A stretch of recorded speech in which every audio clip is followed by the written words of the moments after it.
This story is about how Lethal Company drove a player I knew to suicide.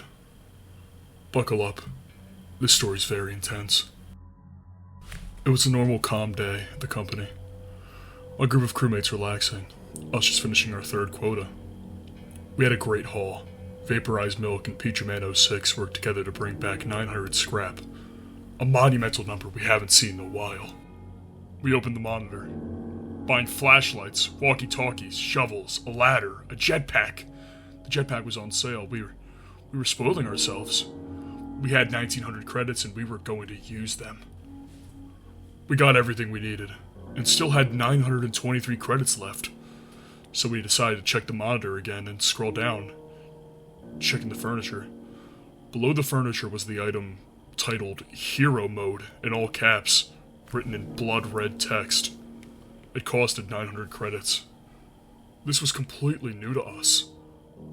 We all gathered around the monitor and purchased it. Big Pants and Elite Avatar X1 were ecstatic to get this item. But we were all let down when the cha-ching sound yielded absolutely nothing.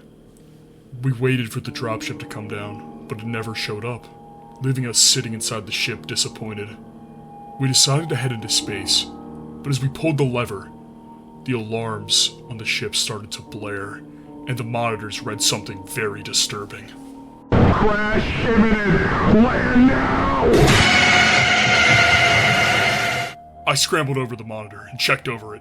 Everything was normal, but all of the moons had strange names. Instead of Dying, it was called Eaten Alive. Instead of March, it was called Muted. And worst of all, instead of Titan, it was called Decomposing Body. Big Pants clutched his jetpack, eyeing up the monitor. Theodore Seville decided this was a great idea, ready to head in there and check out the snare fleas. Theo loved his snare fleas. Oddly, instead of the normal fee to go to Titan, Decomposing Body was a free moon. We clicked yes to land there. The ship was routing us towards there, but the monitor started to glitch out and show my whole crew inside a giant, strange manor. A black figure stood at the top of the steps, saying something so loud it rang throughout the entire ship. Impossibly loud. Welcome to my manor! The yelling from the monitor and landing of the ship was so deafening. It was worse than the time I had to give a Rango-themed blowjob. As soon as we landed, everything started to take a massive nosedive. We all stood on the ship in silence, looking out. The monitor now turning into a static, bloody mess. The moon, instead of having snow, has blood-red flesh adorning the surface, pulsing and breathing as our ship landed on it.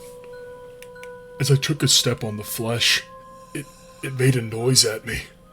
Don't hurt me! My crewmates followed me closely. The corpses of eyeless dogs and forest giants lay down on the stairs leading up to the familiar doors that Titan is known for. Rango would love this, Theo says, following my steps closely. We all eventually get the courage to head up into the doors. As we head through the doors, that damn black figure is standing at the top of the steps, waiting for us. Stay out from my manor, or I make you look like Curly from mouthwashing!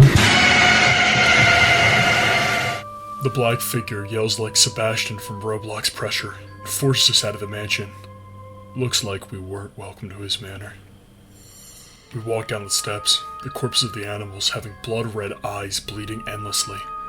Big Pants gets within the dap-up distance of a dead eyeless dog and gets a drop of blood on him. He says he's dizzy as we carry him back to the ship. The heavy jetpack he had on made him heavier than Rod Wave.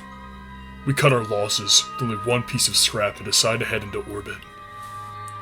As we were flying away, Big Pants snapped out of it and just says bluntly, "I could be a hero," as he heads to the railing of the ship, looking down at the trees, blood, and stars below. Elite Avatar X1 laughs, thinking Big Pants is joking, but no. Big Pants jumps off with his jetpack, flying off and exploding midair, his limp body falling down into the planet below. We all stayed silent, He never respawned. We checked Discord to see his camera on.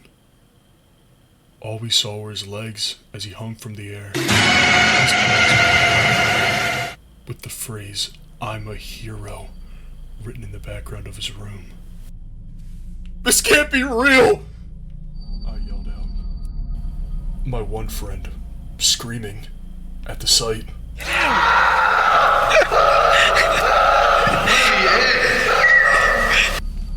It's been a year since that day, and I hope to never encounter hero mode again.